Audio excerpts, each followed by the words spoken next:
Sometimes you just don't feel like replaying the same big titles everyone talks about. Maybe you want something a little different, something not so obvious. That's where underrated or lesser-known games come in. They may not have sold millions, but they've got cool ideas, strong stories, or just a vibe that makes them worth checking out.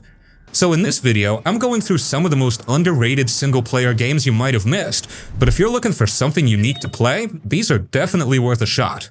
Singularity. Singularity is a game that just kinda came and went, which is a real bummer because it's a super cool game. It's got a great mix of things that just make it a total hidden gem. So imagine this, you're a US soldier named Renko and you get sent on a mission to this creepy abandoned Russian island called Katarga 12. Right away, you get this weird feeling that something's not right. Your helicopter crashes and you start seeing crazy flashes like you're jumping through time. One minute you're in the present with all the broken down buildings and rusty stuff. The next, you're back in 1955, and everything is clean and new, like the whole place is alive and bustling. Then you get this amazing thing. It's called the Time Manipulation Device, or the TMD for short. It's this gauntlet you wear on your hand, and it's powered by this crazy material called E99. This isn't just a gimmick, it's the heart of the game. You can use it to do all sorts of wild stuff, like you'll walk up to a pile of rubble that's blocking your way, and you can use the TMD to de-age it, and boom, the rubble turns back into a perfectly good staircase or a wall, just like it was in 1955. And it works the other way too. You can age things, making a new piece of metal instantly rust and fall apart. It's not just for puzzles either. You can use it on the bad guys. You can zap a soldier and watch them get super old in a flash, turning into dust and bones right in front of you. Or you can use a different power to throw stuff at them with a crazy force. The story gets really interesting. You find out that a scientist named Demichev from 1955 messed with the timeline, and because of that, the present day is this weird, broken down world where Russia basically controls everything. You meet people from a secret resistance group and you have to team up with them to try and fix the timeline. It's not easy though, because the island is full of these terrifying creatures that were mutated by the E99. Some of them are just gross and scary, and others can even jump through time to attack you. The game keeps you on your toes the whole time, with creepy sounds and jump scares that remind you of a horror movie. The weapons are a lot of fun too. Besides the normal guns, there's a sniper rifle that lets you steer the bullet in the air, a shotgun that sends out this huge shockwave, and a gun that shoots these metal spikes that stick to walls and explode. It's not just a regular shooting game, it's an adventure with a really unique twist and a story that gets more complicated and cool as you go. There are even a few different endings depending on what you do in the final moments, which makes it even more awesome. It's a shame more people didn't play it when it first came out, because it really does a great job with all of its ideas. It's definitely a game that deserves a lot more love. A Plague Tale: Requiem. A Plague Tale: Requiem is a game that came out without a ton of fanfare, which is a real shame because it's so good and so big for a game that wasn't made by a giant studio. It's a direct sequel, so you pick up right after the first game, following Amisha and her little brother Hugo. They've been through a lot already, but they're still trying to find a peaceful life. The game takes place in this beautiful but also very dark version of 14th century France. The scenery is amazing, with sun-drenched fields and green forests, but there's a constant threat of both soldiers and the rats that Hugo is connected to. His power to control the rats is getting stronger, and that means the swarms are bigger and more terrifying than ever. It's not just a few rats now, it's like a whole river of them that can wash over everything. Amisha's the main character you control, and she's not a super tough hero. She's just a regular girl trying to protect her little brother. Her main weapon is a sling, but you also have to use her skills with alchemy. You can make stuff that puts out fires to sneak past guards, or create a flame to scare away the rats. Later, she gets a crossbow, which gives you more options for dealing with the soldiers you encounter. The combat is not easy, and you have to be smart about every move you make. It really feels like you are two kids just trying to survive in a very dangerous world. What makes this game so good is the story and how it looks. The graphics are seriously impressive. The way the light hits everything and all the small details in the environment makes the game feel like a big budget AAA title, even though it wasn't made with that kind of money. It's a great example of a game that deserves a lot more attention because of how polished it is. The story is a deep look at the bond between two siblings and how they change as they deal with all the danger and stress. It's a journey that you won't forget. Honestly, I would put a Plague Tale games on the same level as stuff like Uncharted or Last of Us, and if you loved Last of Us, especially for the journey, then this is a very must-play. Will be nothing short of a... Binary Domain. Binary Domain is a third-person shooter that feels like it should have been a much bigger deal than it was. It's set in the future, in the year 2080, and the world is kind of a mess. A lot of the planet is covered in water, so cities like Tokyo are now built on top of the old ones. Everything is run by robots, and they're everywhere, doing all the hard work that humans don't want to do. But there's a serious problem in this future. The world has a big rule that no one is allowed to build robots that look exactly like people. These are called hollow children. They're so advanced you can't tell them apart from a real human, and they can even have fake memories. When the game starts, you're a part of a special team called the Rust Crew. Your mission is to go into Japan to find out who is building these forbidden robots and why. What makes this game so different is how it handles your team. You're never fighting alone, you've always got a squad with you. The game has this cool feature called the consequence system. It basically tracks how much your teammates trust you. If you make good decisions like listening to them in a conversation or saving them from an attack, they start to trust you more. If you accidentally shoot them or say something they don't like, their trust in you goes down. This trust level actually changes how they act in battle. If they really trust you, they'll listen to your commands right away and do what you tell them. If they don't, they might hesitate or not do it at all, which can make things a lot harder for you. And the enemies you fight are great. Since they are all robots, when you shoot them, their bodies react realistically. You can shoot a robot's arm off and it'll still try to shoot you with its other arm. You can shoot its legs and it will crawl towards you. There are even times where you can shoot a robot's head and its AI will go crazy, causing it to start attacking its own robotic friends. This makes every gunfight feel unpredictable and different. The story itself gets pretty deep too. It makes you think about what it really means to be human and what separates people from machines. It's a game that had some really smart ideas for its time, and it's a shame more people didn't play it. Enslaved: Odyssey to the West. Enslaved: Odyssey to the West is a game that is truly a hidden gem. It came out and a lot of people just didn't pay attention to it, which is a big shame because it's a great adventure. It's set in a post-apocalyptic future, but it's not the usual dark and gritty kind. The world is overgrown with nature. Cities are now covered in green plants, with trees and vines growing everywhere. It's a very beautiful and colorful world, even with all the destruction. The story is a new take on a classic Chinese novel, and it follows two main characters. You play as a character named Monkey, a very strong and tough loner. He's a survivor, but then he gets captured and is put on a slave ship. On the ship, he meets Trip, a smart and tech-savvy young woman. She manages to escape, but she also puts a slave headband on Monkey to force him to help her get home. If she gets too far away from him, the headband will hurt him, and if she dies, he dies too. So he is forced to go with her, and they have to work together to survive this dangerous world. Yeah, it's pretty cool. The gameplay is all about working as a team. You control Monkey and you have to get through all these platforming sections, climbing up broken buildings and swinging on pipes and vines. You also have to use your staff to fight off the enemy robots that are left over from the war.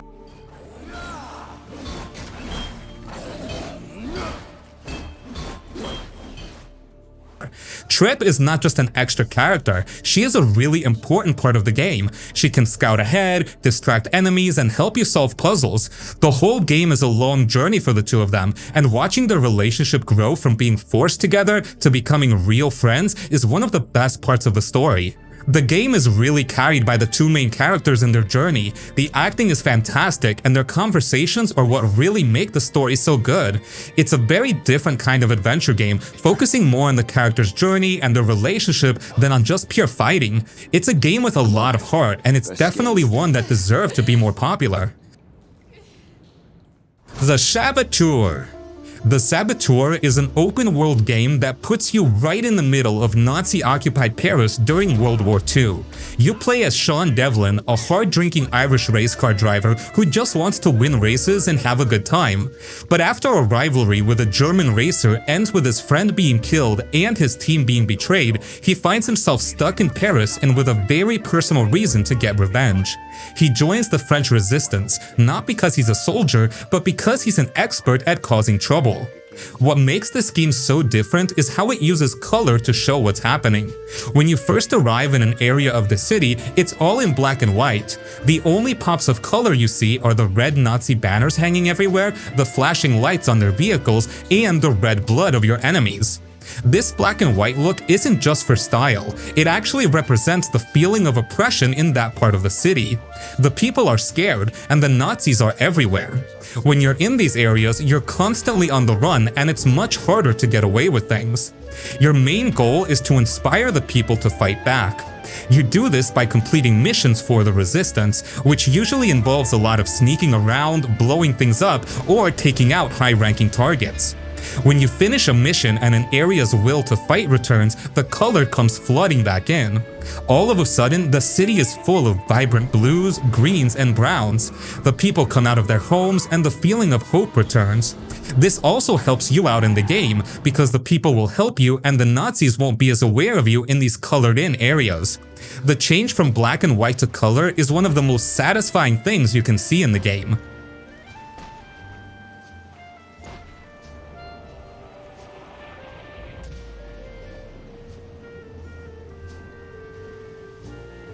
The gameplay is a mix of a few different things. You can climb almost any building in the city, just like in some of those bigger name games.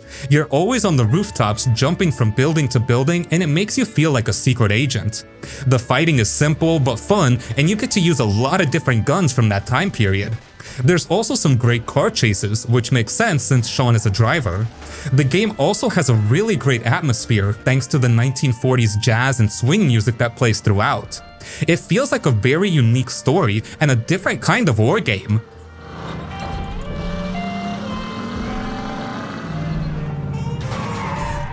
Alpha Protocol.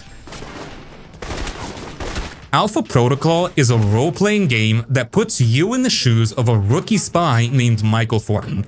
He's a smart, capable agent who gets thrown into a massive conspiracy involving an arms deal that goes wrong and leaves him on his own, disavowed by his own agency. He has to go off the grid and work alone to figure out what's really going on. The main thing about this game is that your choices really matter. It's not just a small choice here and there. Almost every decision you make has a big effect on the story. You have to decide who you trust, who you betray, and how you want to handle every situation. For example, if you're talking to someone, you have a few options for how to respond. You can be a professional agent, you can be aggressive, or you can be charming and suave. The way you talk to people and the choices you make during missions can change the entire story. A character that you get along with might help you out later, and one you make angry might try to kill you. The game has a lot of different endings depending on the choices you make, which makes it feel like your own personal spy story. The gameplay is a mix of a few different things. You have third-person shooting, stealth, and a lot of dialogue. You can customize Thornton's skills too. You can choose to be a stealthy spy, a guns-blazing agent, or a close-quarters fighter. You can put points into things like stealth to make it easier to sneak past enemies, or into your pistol skills to make your gun more accurate. The stealth can be a little clunky, and the shooting sometimes feels a bit off, especially at the start. But once you level up and put points into your skills, it gets a lot better. The story is a big part of why people like it. It's like a spy movie where you get to decide what happens next. You travel to different places like Rome and Moscow, and you have to work with or against a lot of different people. Some of them are good, some are bad, and some are somewhere in between. It was an ambitious game for its time, with a lot of ideas that other games didn't have. It's a game that had some problems, but the good parts, especially the story and the choice system, make it one of a kind. Mad Max. You know, I was pretty hyped for the Mad Max game, and it turned out to be so much better than I expected. It just gets the whole feel of that world right. It's not just a bunch of empty sand, it's a huge, dangerous wasteland, and every part of it feels like a fight for survival. The game is mostly about your car, and I think that's why it works so well. You start off with basically nothing and have to build up your own custom ride, the Magnum Opus. You get to pick everything from the spikes on the tires to the crazy engine you put inside. The best part though is the combat. You're constantly getting into these crazy car battles on the road, with enemies trying to ram you or jump onto your car. You can use this harpoon to rip off enemy car doors or even yank the drivers right out of their seats. There's a side-mounted shotgun, explosive lances, and so much more. It makes every chase feel like something right out of the movies. But it's not just about the car. The on-foot stuff is a lot of fun too. The hand-to-hand combat is super satisfying. You can take on a whole group of bad guys by punching and dodging, and it feels so good to get a perfect combo. You spend a lot of time just exploring, trying to find scrap, which is the game's currency. You need it for everything, so you're always on the lookout for old cars to scavenge or small enemy camps to raid. It really makes you feel like a wanderer just trying to get by in a brutal world. What I really liked about it was the atmosphere. You meet all these weird and memorable characters who help you out, especially your little mechanic, Chumbucket. He's always riding along with you, and the conversations you have with him make the long drives feel less lonely. It's a game that really nails the feeling of being Max, just surviving and moving on. The car combat alone makes it worth playing, and it's one of those games that definitely didn't get the love it deserved. The Evil Within 2. So The Evil Within 2 is one of those horror games that a lot of people just sort of missed out on, and that's a real shame because it's so good. It's a sequel, so you pick up after the first game and you're back in the shoes of Sebastian Castellanos. He's a detective who's been through a lot and he's not doing so well. He's an alcoholic who's lost his job and his family, but then he finds out his daughter, who he thought died in a fire, is actually alive. She's been taken by this evil organization and is trapped in a messed up virtual world called STEM. So Sebastian has to go back into the nightmare to save her. What makes this game so different from the first one is the setting. Instead of a bunch of closed-off scary hallways, a big part of this game is a semi-open world. You get to explore this small town called Union, but it's not a normal town. It's a broken nightmare version of a town. It's full of creepy streets, abandoned houses, and monster-infested areas. You can wander around and find little side stories and hidden items. It makes the world feel bigger and more real, but also more terrifying because you never know what you'll find when you turn a corner. The gameplay gives you a lot of options too. You can choose to play it like a classic survival horror game, trying to sneak past all the enemies to save your ammo, or you can try to get enough resources to take them on head on, even though they're super tough. The enemies are all crazy and unique, from the regular zombie-like creatures to this one monster with a saw on its head that makes you want to run every time you hear its laugh. The boss fights are also really memorable and just plain scary. The story is a lot more personal this time. It's not just about surviving, it's about a father trying to save his daughter. Sebastian's journey is a pretty emotional one, and you can see how much he's suffering and how much he's willing to do to get his daughter back. It's a game that really nails the scary atmosphere and has some great moments, and it's definitely a step up from the first one. Sunset Overdrive. You know, a lot of people just sort of overlooked Sunset Overdrive when it came out, but honestly, it's one of the most fun and unique games I've ever played. It's set in this bright, colorful, and wild city where a new energy drink called Overcharged Delirium XT turned most of the population into these crazy mutated monsters called the OD. You're just a sanitation worker who happened to be at a party when the apocalypse hit, and now you have to survive. But this isn't a dark or depressing world, it's a punk rock playground. What makes this game so good is the way you move. You are never, ever meant to be on the ground for very long. The whole city is your personal skate park. You can grind on railings and power lines, bounce on cars and trampolines, and wall run along the sides of buildings. The game is all about keeping that motion going, linking your jumps and grinds together in one continuous, beautiful flow. It feels so smooth and fast to zip across the city, and the game rewards you for it. If you stand still for too long, you're just a sitting duck for all the monsters, but once you get the hang of it, you feel unstoppable. This fast-paced movement is directly tied to the combat system. As you pull off all these cool tricks without touching the ground, you build up your style meter. The higher your meter gets, the more powerful you become. Your weapons get stronger, and you unlock these special abilities called amps that let you do crazy things like create a tornado when you land or send out explosive shockwaves. The weapons in this game are absolutely insane too. You have guns that shoot fireworks, a weapon that launches vinyl records, and a rifle that launches bowling balls. It's all about mixing up your weapons and your moves to create pure awesome chaos. The game also has a ton of personality. It constantly breaks the fourth wall and makes fun of itself and other video games. The characters are all a little bit crazy and the missions are always over the top. The whole world is just full of bright, vibrant colors, even with all the destruction. You can also customize your character in a ton of different ways with all sorts of ridiculous outfits and gear, which just adds to the game's fun and silly vibe. Sunset Overdrive is a blast to play. It's got an amazing sense of style, unique traversal, and it never takes itself too seriously. It's a great example of a game that deserved a lot more attention.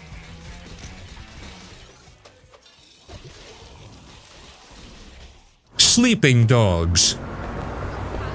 Sleeping Dogs is an open-world game that puts you right into the middle of a major conflict. Instead of the usual American city setting, this game takes place in Hong Kong, and it does an amazing job of making you feel like you're there. The city is full of bright neon signs, busy streets, and crowded night markets. You play as Wei Shen, an undercover cop who is sent back to his hometown to infiltrate a triad gang. The whole story is about him getting in deeper and deeper with the criminals to the point where he starts to forget if he's a cop or a gangster. The most exciting part of this game is definitely the hand-to-hand combat. It's all based on martial arts and it feels so fast and brutal. You can pull off all these awesome combos, but the best part is using the environment to your advantage. You can grab an enemy and slam their head into a fish tank, throw them into a giant saw, or even shove them into a phone booth. The combat is just so much fun that you'll want to find fights just to see all the different ways you can take someone down. The undercover story is a huge part of what makes the game so good. You have to balance your duties as a cop with your loyalty to the gang you're pretending to be a part of. You get to know these characters and build real relationships with them, which makes it hard when you know you're supposed to be taking them down. The story has a lot of twists and turns, and you're constantly making choices that affect your standing with both the police and the triads. It's a very personal and dramatic journey for Wei Shen. The open world of Hong Kong is also a great part of the experience. The city is broken into different districts, from the crowded, dirty markets to the fancy modern downtown. There are tons of side activities you can get into besides the main story, like street races, underground cockfights, and even karaoke. The driving feels great too, and you can pull off some crazy action hijacks where you jump from your own moving car onto another one. While the shooting is a little more basic, it's still there and a part of the action, but it's the martial arts that really make this game stand out. Prey 2017. Prey is a science fiction game that takes place on a giant, beautiful, and very spooky space station called Talos 1. You wake up on the station as a scientist named Morgan Yu, and something is wrong. Your memory's gone, your apartment is a fake simulation, and the whole station is full of these terrifying alien creatures. You have to figure out what happened, what the aliens are, and what role you played in everything. The coolest thing about this game is that it's designed to let you play however you want. It's not a regular shooter where you just run and gun. You can approach any problem from a ton of different angles. You might come across a locked door, and you have a bunch of choices. You can try to find the key card, or if your hacking skills are good enough, you can just hack the door. Or you can find the way to get through a vent, or even use a special foam gun to build a path to a higher ledge and climb over the problem. The whole station feels like one big, complicated puzzle box. The enemies in this game are a huge part of what makes it so tense. The main creatures are called mimics, and they're small, fast aliens that can copy themselves to look exactly like any object. You'll walk into a room and wonder if that coffee mug or that chair is actually a monster waiting to jump out at you. It creates this constant feeling of paranoia. Besides the mimics, there are bigger and more powerful aliens like the phantoms that you'll have to deal with. As you play, you can get all these different powers and abilities, both human and alien. You can learn to repair broken things, or you can go down the alien skill tree and get powers that let you shoot fire or even transform into an object yourself, like a small coffee cup. This gives you a lot of freedom to create your own style of play. The story is a deep dive into psychological horror and has a ton of twists that will keep you guessing right up until the end. It's a game that really nails the feeling of being trapped and hunted in a lonely and beautiful space station. The Darkness 2. You stay with me now. The Darkness 2 is a game that just feels awesome to play. It's built on a comic book series, and the whole thing has this incredible cel-shaded art style that makes it look like a graphic novel that's come to life. You play as Jackie Estacado, a New York mob boss who is trying to live a normal life.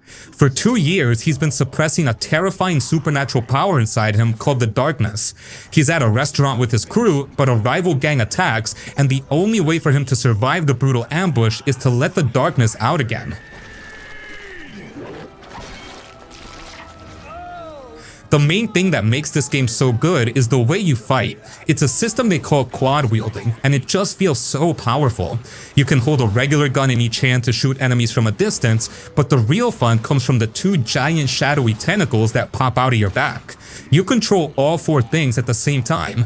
One of the tentacles is for grabbing things. You can use it to rip a car door off its hinges and use it as a shield, or you can pick up a bad guy from across the room and throw him around like a toy. The other tentacle is for slashing and cutting. You can use it to slice through a whole group of enemies, and you can even perform brutal finishing moves that tear them apart. Executing enemies with the tentacles is important as it recharges your health. The entire combat system is all about constant movement and aggression, and it feels incredibly fast and satisfying. The story gets pretty wild too. It's part a mob drama and part a deep psychological thriller. As you fight your way through the city, you keep having these strange moments where you wake up in a mental hospital.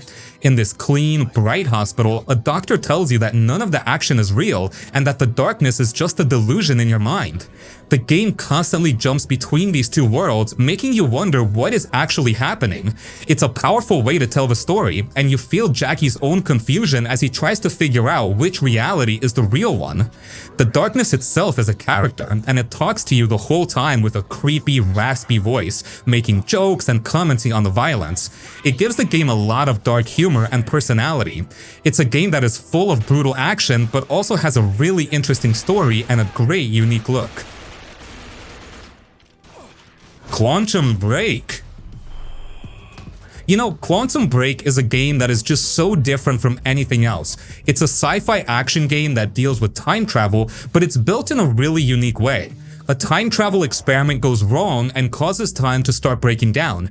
You play as Jack Joyce, and after the accident, he gains these crazy powers that let him manipulate time. But his friend, Paul Serene, also gets powers, and he's convinced that the end of the world is coming. So you have this big conflict between 2 friends, one trying to fix the problem and the other trying to control it. The combat in this game is what makes it feel so special. It's a third-person shooter, but all of Jack's powers completely change the way you play. You can use Time Stop to freeze a group of enemies in a time bubble and shoot them all at once. You can use Time Dodge to zip past enemies and get the upper hand on them. You can also create a time shield to block incoming fire. Using all of these powers together makes every gunfight a puzzle. It's not just about who can shoot faster, it's about using your powers smartly.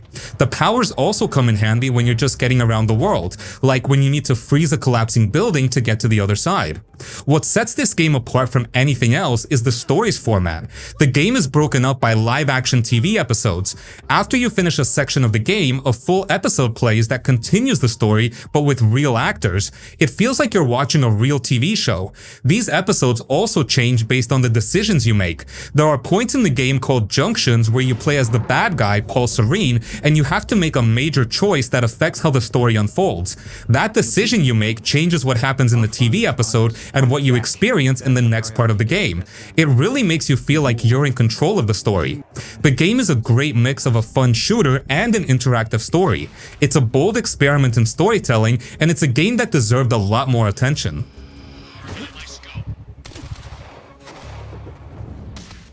Risk of Rain 2. Risk of Rain 2 is a game that is just pure chaos in the best possible way. It's a third-person shooter with roguelike elements, and it's all about trying to survive on a strange alien planet. The goal is simple. You have to find a teleporter in each level to get to the next one and eventually escape the planet. But there's a catch, and it's the most important part of the game. The difficulty in this game is always going up. It's tied to a timer, so the longer you stay on a level, the harder the enemies get. They become tougher, faster, and they show up in bigger numbers. This creates a constant feeling of urgency. You can't just take your time and explore everything. You have to move fast, find the teleporter, and get to the next level before the difficulty gets too out of control. It's a game that rewards speed and quick decisions. As you play, you find all these different items that change how your character works. This is where the game gets really crazy. You can find items that give you more health, more speed, or make your attack stronger. And the best part is that you can stack them. If you get 3 items that make you run faster, your character will be incredibly fast. As you get deeper into a run and collect more and more items, your character becomes a complete powerhouse.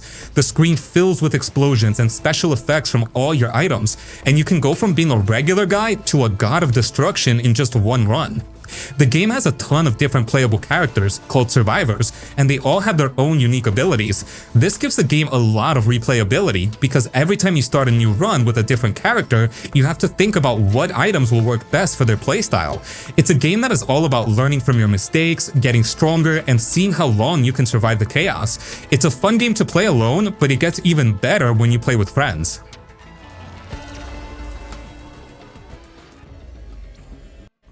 Titanfall 2. Titanfall 2 is a game that just feels incredible to play, and it's a real shame more people didn't get into it.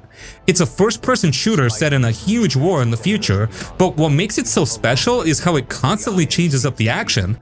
You're either on your own as a super agile soldier, or you're inside this massive, powerful robot, and the game is all about that amazing mix of fast-paced movement and giant robot battles.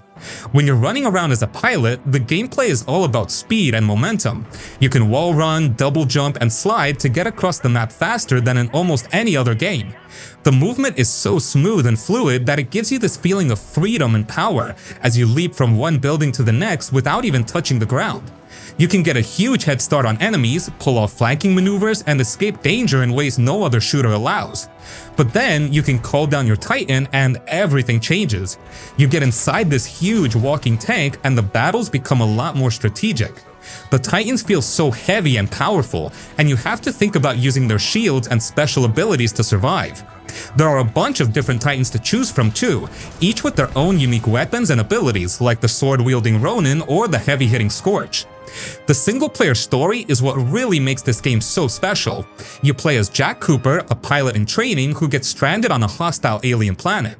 He's an unlikely hero, but when his commander is killed, he gets paired with a powerful Titan named BT-7274. The whole story is about their journey.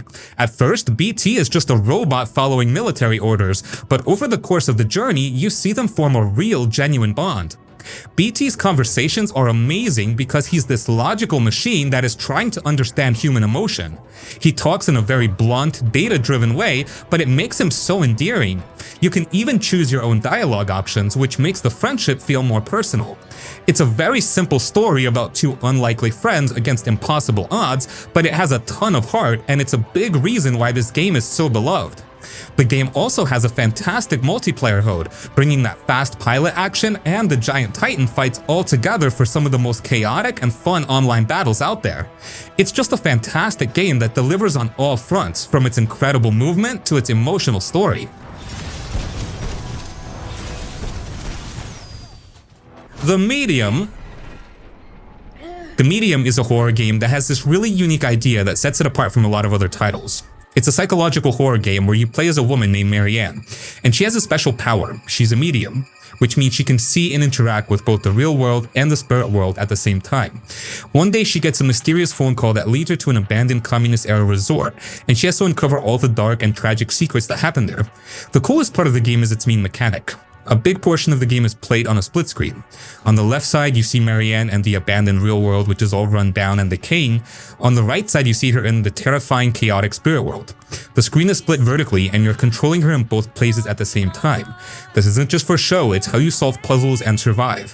For example, a broken door that is completely blocked in the real world might be perfectly fine and open in the spirit world. You have to figure out how to get things to line up correctly in both realities to move forward. You can also temporarily leave your physical body behind in the real world to go on an out-of-body experience and explore parts of the spirit world that are blocked off to you otherwise.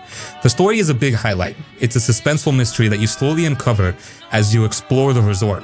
The game is all about atmosphere and building a tense, unsettling feeling rather than just throwing a bunch of jump scares at you. You find out about all the dark and tragic events that happened there, and you learn more about Marianne's own past and her abilities. As you explore, you're hunted by this terrifying monster called the Maw. It's this disgusting, powerful creature that can't be seen in the real world. It can only exist in the spirit world. So to survive, you have to use your powers to leave the spiritual plane and hide in the real world until it leaves. It's a very different kind of horror game, and the way it handles the dual realities is something you won't see anywhere else.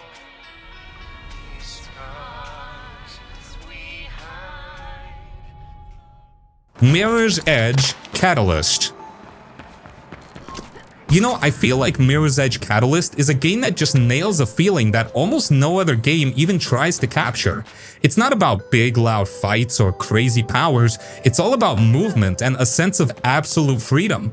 You play as this woman named Faith, and she's a runner in this futuristic city called Glass. On the surface, the city is a beautiful, sterile place full of sleek white buildings, but underneath, it's a super controlled society where everyone is watched. Faith is part of this group of rebels who use the rooftops to get around, away from the watchful eyes of the corporate government. The best part of this game is how it feels to play. The whole thing is built around fluid, continuous movement. You are constantly running, jumping, wall running, sliding, and climbing. The game is all about keeping your momentum going and never slowing down. It's a rush to get into a flow state where all your moves just chain together perfectly and you feel like a pro. The game even helps you out with runner vision, which highlights a path for you to follow, but you can always find your own way if you want. It's not just a gimmick, it's the heart of the game. The combat is also directly tied to this movement. Faith doesn't use guns, she uses her momentum to hit enemies and knock them out. You can slide under an enemy's legs or jump off a wall to hit them from a different angle. It makes the combat feel like a part of the parkour, not a separate clunky thing. The story is a prequel to the first game, so you get to learn about how Faith became a runner and why she decided to fight back against the corporations. The city itself is a character, and you get to explore this huge, beautiful open world, finding all sorts of side missions and time trials called dashes to test your skills. It's a game with a unique style and some of the best movement mechanics you'll find anywhere.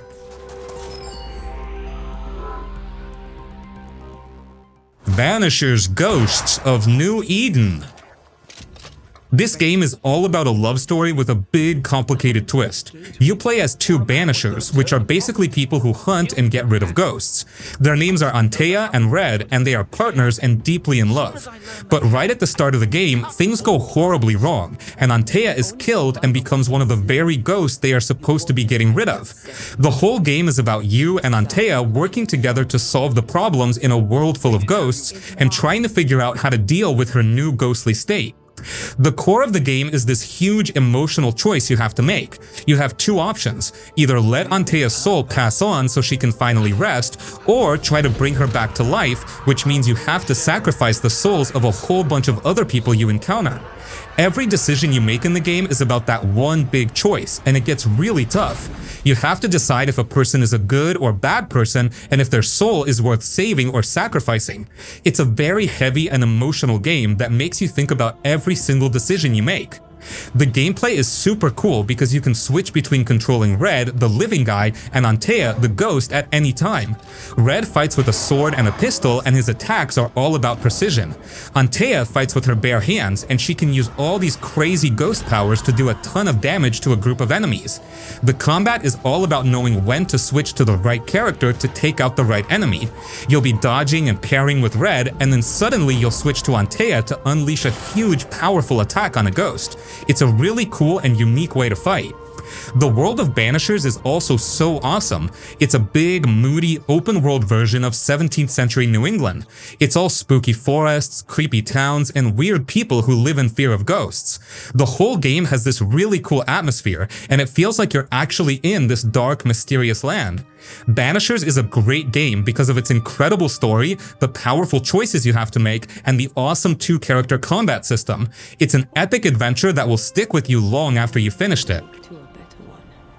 You trying to join me, lady? I'll warn you, it'll definitely work. Mafia Definitive Edition. I think Mafia series as a whole is really underrated. As for Mafia Definitive Edition, this game isn't just about shooting and driving. It's a deep, dramatic story that feels more like a really good movie you get to play. It's a perfect example of what a single-player game can be when it focuses on its story. The game is a total remake of the original Mafia, which came out back in 2002. They didn't just give it a fresh coat of paint, they completely rebuilt the entire thing from the ground up. The graphics are amazing, the voice acting is all new, and they even tweak some of the story moments to make them more powerful. This all makes the game feel brand new, not like some old game that's just been cleaned up a bit. The story is what makes this game so great. You play as Tommy Angelo, who is just a regular cab driver in the 1930s. But one night, he gets pulled into the world of organized crime when he helps out a few gangsters who are in trouble. From there, you get to see his whole life unfold as he rises through the ranks of the Salieri crime family. The story is a classic rise and fall gangster tale, full of loyalty, betrayal, and violence. The characters are so well written and believable, and you really feel like you get to know them. The game does an incredible job of making you feel a part of this world and understanding the tough choices Tommy has to make. Hey, tell Mr. Salieri I'm always available for this kind of work. The setting is another huge part of the game's appeal. It takes place in a fictional city called Lost Heaven, which is based on 1930s Chicago. The city is just beautiful and so detailed. Everything from the old-fashioned cars and the stylish clothes to the classic jazz music and the grand architecture just makes you feel like you've been transported back in time. The whole world is a character in itself, and it's full of small details that really bring the era to life. As for the gameplay, it's all built to serve the story. The missions are a mix of shooting and driving, but they are all tightly focused on moving the narrative forward. The car physics are realistic for the era, so the cars feel heavy and a little clunky, just like they should.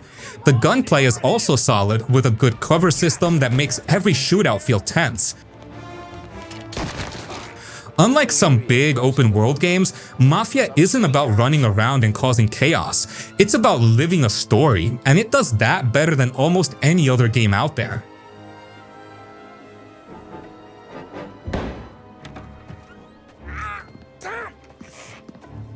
Tommy, I took one. Jesus Christ, Paulie! Tell Salieri from here on out this place is ours. Capiche? And don't come back, or you'll end up in worse shape than your friends.